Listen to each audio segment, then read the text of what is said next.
Hello friends, welcome to our channel. आज की इस वीडियो में हम बायोलॉजी के क्वेश्चंस करेंगे जो कि एनसीईआरटी पर बेस्ड हैं। यदि आप सीटेट या किसी भी कॉम्पिटिटिव एग्ज़ाम्स की प्रिपरेशन कर रहे हो जिसमें बायोलॉजी सेक्शन या साइंस सेक्शन आता हो तो यह वीडियो आपके लिए काफ़ी इम्पोर्टेंट है। आप वीडियो को लास्ट तक ज़रूर देखना। तो चलिए अब वीडियो को स्टार्ट करते हैं। पहला क्वेश्चन है, in which of the following process bacteria is not use. ये जो 4 प्रोसेस दिए गए हैं इनमें से किस में बैक्टीरिया नहीं यूज़ होता ये हमें बताना है। तो जो करेक्ट आंसर है वो है option B, baking of bread. Baking of bread में बेकिंग सोडा और बेकिंग पाउडर यूज़ होता है, ना कि कोई बैक्टीरिया यूज़ नहीं होता इसमें। लेकिन जो फॉर्मेशन ऑफ कर्ड होता है उसमें लैक्टिक एसिड बैक्टीरिया यूज़ होता है। फर्मेंटेशन ऑफ शुगर जूस में कोलिफॉर्म बैक्टीरिया यूज़ होता है। और जो नाइट्रोजन फिक्सेशन प्रोसेस होता है उसमें राइजोबियम बैक्टीरिया यूज़ होता है। तो चलिए नेक्स्ट क्वेश्चन करते हैं। Which of the following is different from the rest. इनमें से हमें अलग टर्म बतानी है। पहला है डिफॉरेस्टेशन। जब पेड़ों की लार्ज अमाउंट में कटाई होती है तो उसे डिफॉरेस्टेशन कहते हैं। इरोजन कहते हैं मृदा अपरदन को। डेजर्टिफिकेशन को कहते हैं मरुस्थलीकरण, यानी कि कोई लैंड खेती करने योग्य नहीं रहता किसी ह्यूमन एक्टिविटी की वजह से, तो उसे कहते हैं डिजर्टिफिकेशन। और जो डी है वो है कंजर्वेशन। कंजर्वेशन में केयर और प्रोटेक्शन की जाती है रिसोर्सेज की। जो हमारे संसाधन होते हैं उनको बचाया या प्रोटेक्ट किया जाता है, ख़त्म होने से रोका जाता है। तो जो राइट आंसर होगा वो है कंजर्वेशन। कंजर्वेशन होता है care and protection of resources. तो चलिए अब नेक्स्ट क्वेश्चन देखते हैं। Which of the following represent an ascending order as per the size of the particle. हमें जो ये पार्टिकल्स दिए गए हैं इनको असेंडिंग ऑर्डर में असेंबल करना है, यानी कि छोटे से बड़े साइज में असेंबल करना है। तो जो राइट आंसर है वो है ऑप्शन बी, क्ले। क्ले का पार्टिकल सबसे छोटा होता है, उसके बाद सिल्ट का आता है, उसके बाद सैंड, ग्रेवल और सबसे जो बड़ा पार्टिकल होता है वो होता है रॉक का। तो इसलिए जो राइट आंसर है वो है option B, clay, silt, sand, gravel and rock. तो चलिए नेक्स्ट क्वेश्चन देखते हैं। The function of gills in the fish is to. हमें एक फंक्शन बताना है गिल्स का। जो फिश में गिल्स प्रेजेंट होते हैं उनका फंक्शन बताना है। तो उनका फंक्शन क्या होता है, absorb dissolve oxygen from water. तो जो करेक्ट आंसर है वो है option C, absorb dissolve oxygen from water. अगर आपको वीडियो जरा भी पसंद आ रही है तो वीडियो को लाइक करना ना भूलें। तो चलिए अब नेक्स्ट क्वेश्चन देखते हैं। If there were no atmosphere around the earth the temperature of the earth will. अगर अर्थ के अराउंड एटमॉस्फेयर नहीं होगा तो टेम्परेचर पे उसका क्या असर पड़ेगा। टेम्परेचर बढ़ जाएगा या दिन के समय बढ़ेगा और रात के समय घटेगा, या कम होता जाएगा, या उस पर कोई असर नहीं पड़ेगा। तो जो राइट आंसर है वो है option B, increase during day and decrease during night. तो चलिए अब नेक्स्ट क्वेश्चन करते हैं। One of the following factor does not lead to soil formation in nature. तो इनमें से कौन सा फैक्टर है जो सॉइल फॉर्मेशन नहीं करता। तो करेक्ट आंसर है वो है option D, polythene bags. Polythene bags क्या करते हैं, पोल्यूट करते हैं सॉइल को और उसे इनफर्टाइल बनाते हैं, इसलिए डी जो है वो राइट आंसर है। नेक्स्ट क्वेश्चन है, which of the following statement about cell is true. तो हमें सेल्स के बारे में जो सही स्टेटमेंट है वो बतानी है। पहली है all cells are round in shape. सभी सेल राउंड शेप के होते हैं, तो ये भी रॉन्ग स्टेटमेंट है। नेक्स्ट है size of cells is same in a well organized organism. तो साइज जो होता है वो सेल्स का वो डिफरेंट होता है, ना कि सेम, तो ये भी रॉन्ग है। नेक्स्ट है cells of a tissue have a similar structure.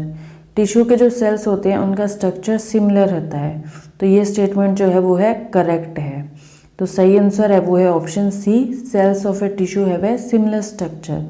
Tissue क्या होते हैं, a group or layer of cells that work together to perform a specific function।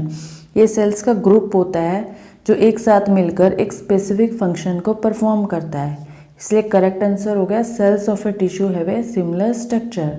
तो चलिए अब नेक्स्ट क्वेश्चन देखते हैं। Rainfall pattern depend on, rainfall pattern किस पर डिपेंड होता है? तो करेक्ट आंसर है option C, the number of water body in an area. तो rainfall pattern depend upon the number of water body in an area. जितनी ज़्यादा water body किसी एरिया में प्रेजेंट होगी उतनी ज़्यादा वहाँ बारिश होगी। तो चलिए नेक्स्ट क्वेश्चन देखते हैं। The nitrogen molecule present in air can be convert into nitrates and nitrites by. तो जो नाइट्रोजन प्रेजेंट होती है एयर में वो नाइट्रेट से नाइट्राइट्स में कन्वर्ट हो जाती है। तो इस प्रोसेस को क्या बोलते हैं? तो करेक्ट आंसर है वो option A, biological process of nitrogen fixing bacteria present in soil. इस प्रोसेस को बोलते हैं नाइट्रोजन फिक्सेशन। तो चलिए नेक्स्ट क्वेश्चन देखते हैं। What is the phylum of octopus? हमें ऑक्टोपस का फाइलम बताना है। तो करेक्ट आंसर है option B, mollusca. Next question है, what does a bacteria lack? मतलब बैक्टीरिया में इनमें से क्या प्रेजेंट नहीं होता? तो करेक्ट आंसर है option A, endoplasmic reticulum. Bacteria में एंडोप्लाज्मिक रेटिकुलम एब्सेंट होती है, DNA, cell wall, cytoplasm present होता है। नेक्स्ट क्वेश्चन देखते हैं। In which organism flame cells form the excretory system? इनमें से कौन सा ऑर्गेनिज्म है जिसमें फ्लेम सेल जो होते हैं वो एक्सक्रीटरी सिस्टम बनाते हैं? तो जो करेक्ट आंसर है वो ऑप्शन ए, फ्लैटवर्म। फ्लैटवर्म में फ्लेम सेल्स प्रेजेंट होते हैं। फ्लेम सेल्स किन्हें कहा जाता है? जो क्लस्टर ऑफ सीलिया को फ्लेम सेल कहा जाता है। जब इनका स्ट्रक्चर जो है माइक्रोस्कोप के अंदर देखा गया तो जो आग की चिंगारियाँ निकलती हैं कुछ उस टाइप से दिखा, इसलिए उनका नाम फ्लेम सेल्स रखा गया। तो चलिए नेक्स्ट क्वेश्चन देखते हैं। Choose the vascular plant out of this. इनमें से हमें वेस्कुलर प्लांट बताना है, यानी कि जिसमें वेस्कुलर बंडल प्रेजेंट होते हैं। तो जो करेक्ट आंसर है वो है ऑप्शन डी, फर्न्स। फर्न्स में वेस्कुलर टिश्यू प्रेजेंट होते हैं। इसके अलावा जिम्नोस्पर्म्स और एंजियोस्पर्म में वेस्कुलर टिश्यू प्रेजेंट होते हैं। नेक्स्ट क्वेश्चन है, leghorn is related to. Leghorn किससे रिलेटेड है? एपीकल्चर से, पेसिकल्चर से, डेयरी फार्मिंग से या पोल्ट्री से? तो जो राइट आंसर है वो है ऑप्शन डी, पोल्ट्री। लेगहॉर्न जो होता है एक चिकन की ब्रीड है। तो चलिए नेक्स्ट क्वेश्चन देखते हैं। Mullets, prawn, mussels are example of. ये सब किसके एग्जाम्पल हैं? तो जो करेक्ट आंसर है वो है option A, marine fishes. Next question देखते हैं। Nitrogen, phosphorus and potassium are example of. ये किसके एग्जाम्पल हैं? मैक्रो न्यूट्रिएंट्स के। मैक्रो न्यूट्रिएंट्स कौन से होते हैं? जो अपनी बॉडी को लार्ज क्वांटिटी में ज़रूरत होती है, यानी कि जिन न्यूट्रिएंट्स की बॉडी को लार्ज अमाउंट में ज़रूरत होती है जिससे एनर्जी मिलती है उनको कहते हैं मैक्रो न्यूट्रिएंट्स। तो चलिए नेक्स्ट क्वेश्चन देखते हैं। Which of the following statement mark as a difference between plant cell and animal cells? तो हमें प्लांट सेल और एनिमल सेल्स में डिफरेंट बताना है। तो क्या डिफरेंस है? तो जो सही आंसर है वो है option D, plant cells have more plastids while animal cells have a few plastids। तो चलिए नेक्स्ट क्वेश्चन देखते हैं। Which of the following feature help polar bear adapt in extreme cold condition? तो हमें पोलर बियर की जो features होती हैं वो बतानी है जो उन्हें एक्सट्रीम कोल्ड कंडीशन में रहने के लिए ज़रूरी हैं। तो जो राइट आंसर है वो है option A, white fur, flat feet, fat under skin. तो ये जो है वो राइट आंसर है।